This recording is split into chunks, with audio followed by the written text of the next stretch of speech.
ओम श्री गुरुवे नमः। ओम शांति शांति शांति। प्रणाम भगवान। भगवान, अभी हमारा सत्संग मुंडक सुधा मुंडक उपनिषद प्रवचन श्री स्वामी अखंडानंद सरस्वती जी महाराज द्वारा विरचित, और स्वामी जी ने प्रवचनों के माध्यम से व्याख्या की है। प्रवचन नंबर 17 से मंत्र नंबर 2 से 7 तक, एपिसोड नंबर 3 लेते हैं भगवान। किस प्रकार से बताया स्वामी जी ने कि अग्निर्मूर्था चक्षुषी चंद्र सूर्यो दिशो श्रोते वागित वृत्ताश्च वेदा वायु प्राणो हृदयम विस्मश्य पद्दयाम पृथ्वी हयेश सर्वभूतांतरात्मा। बात कभी संक्षेप से कही जाती है, कभी विस्तार से कही जाती है। समास व्यास रूपेण। जिस व्यास ने महाभारत लिखा, उस व्यास ने ब्रह्मसूत्र भी लिखा। ब्रह्मसूत्र जो है वह संक्षेप में लिखने की पराकाष्ठा है, और महाभारत जो है वह विस्तार से लिखने की पराकाष्ठा है। जो थोड़े में बोल ही नहीं सकता व्यास है, और जिसमें समास है और उसमें समास में लिखा तो सूत्र लिख दिया। तो आप यह मांडुक्य उपनिषद का सार इसमें कैसे है यह आप देखो। विश्व और तेजस, वैश्व नर, पदम पाद तेजस द्वितीय पाद तथा इन दोनों का वर्णन मांडुक्य उपनिषद में सप्तांग के रूप में किया गया है। सप्तांग एको निवसु तिमुख, तो वैश्य नर भी सप्तांग है और तेजस भी सप्तांग है। तो वे 7 अंग कैसे हैं बताते हैं कि अग्निमूर्था तेजस, तस उसका सिर है। चक्षुषी चंद्र सूर्य हो, चंद्रमा और सूर्य ये 2 उसके नेत्र हैं। ये 2 अंग हो गया। मूर्था 1 अंग, नेत्र दूसरा। दिशा स्रोते, दिशाएं जो फैली हुई हैं ये कान हैं उसके, यह तीसरा अंग हुआ।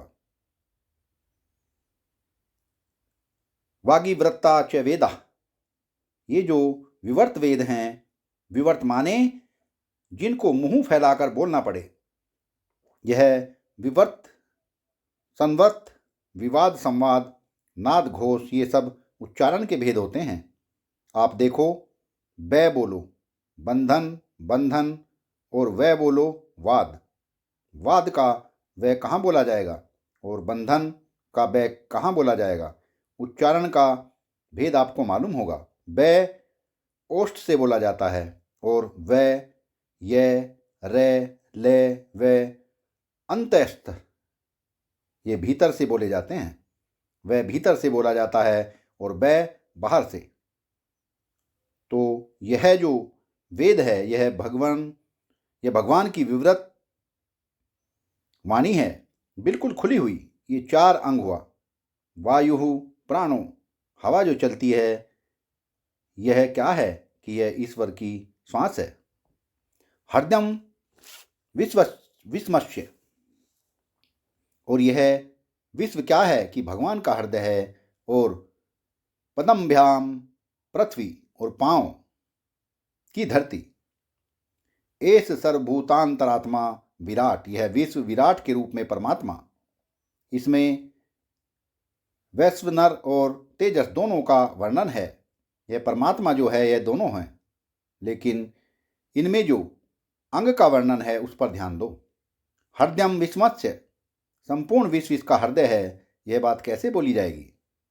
एक आदमी ने स्वप्न में देखा, संपूर्ण पृथ्वी की यात्रा की, अमेरिका गया, अफ्रीका गया, यूरोप गया, एशिया गया, स्वप्न में सब जगह घूम कर आया। बोले यह सारी दुनिया जहाँ उसने विचरण किया है वह कहाँ है। बोले उसके दिल में। सपना कहाँ हुआ, अर्थात दिल में। तो ईश्वर बड़ा हुआ और उसके हृदय में जो यह दुनिया है यह छोटी सी है। वाह भगवान वाह। तो यह जो विराट पुरुष का वर्णन है, देखो सृष्टि का संबंध बताया। वह जो अव्याकृत अक्षर है उसी अक्षर से यह सब कुछ पैदा हुआ। यह पहले नहीं था और यह बाद में भी नहीं रहेगा, और बीच में स्वप्नवत पैदा हो गया,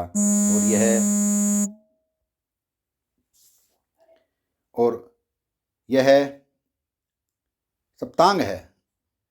मैं जब अहमदाबाद में था तो मांडुक्य उपनिषद सुनाया, तो मैंने वहाँ 2 प्रक्रिया इसकी सुनाई, एक जीववाद की और एक अनेक जीववाद की। तो एक जीववाद की प्रक्रिया का उड़िया बाबा जी महाराज प्राय निरूपण करते थे। वे कहते थे कि हम जो हैं इस शरीर में जो जागृत अवस्था होती है, अभी जाग रहे हैं और फिर सो जाते हैं, तो स्वप्न अवस्था होती है, फिर सुषुप्ति अवस्था होती है। तो एक व्यक्ति के शरीर में जो 3 अवस्था होती हैं, इनको ऐसे नहीं देखना चाहिए जैसे स्वप्न अवस्था की धरती और समुद्र और पहाड़ और सूर्य चंद्र ग्रह नक्षत्र तारे स्वप्न अवस्था में जैसे होते हैं, वे सब हमारी दृष्टि के विलास होते हैं कि नहीं? वे सब स्वप्न दृष्टा की दृष्टि के विलास हैं। और जागृत अवस्था में जो हमको धरती, समुद्र, हवा, ग्रह, नक्षत्र, तारे, आसमान, और इसमें जो वेद, और इसमें जो स्वर्ग, नरक, ब्रह्मलोक, और इसमें जो अमेरिका गया, यूरोप, अफ्रीका के, ये सब क्या हैं? बोले जैसे स्वप्न अवस्था की दृष्टि के विलास होते हैं स्वप्न अवस्था में, वैसे जागृत अवस्था की दृष्टि के विलास हैं जागृत अवस्था में। इसलिए आप जरा देखो ध्यान देकर कि यह जागृत अवस्था जो है वह आपकी दृष्टि का विलास है। इसमें स्वप्न अवस्था, सुषुप्ति अवस्था, ये सब आभास मात्र हैं। और इस समय जो विश्व मालूम पड़ रहा है उसमें यह त्वम पदार्थ रूप जो एक जीव है।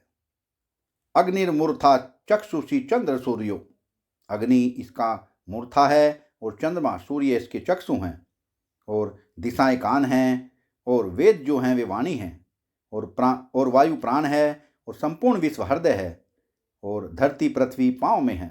तो एस सर्वभूतांतरात्मा, यह जो जीव है यह सर्वभूतांतरात्मा है, इसी को ब्रह्म बताते हैं। अब इसके बाद यह बताते हैं अगले मंत्र में कि स्त्री पुरुष के संयोग से जो सृष्टि होती है वह भी उसी अक्षर से प्रकट हुई है। यह नहीं समझना कि यह कहीं अलग से आ गई है। तस्माद अग्नि समीदो यस्य सूर्य सोमात् पर्जन्य ओषधयो प्रवृत्त्याम पुमान रेतः सिच्यति योषितायाम ब्रही प्रजा पुरुषत्वम प्रसूता। जो अक्सर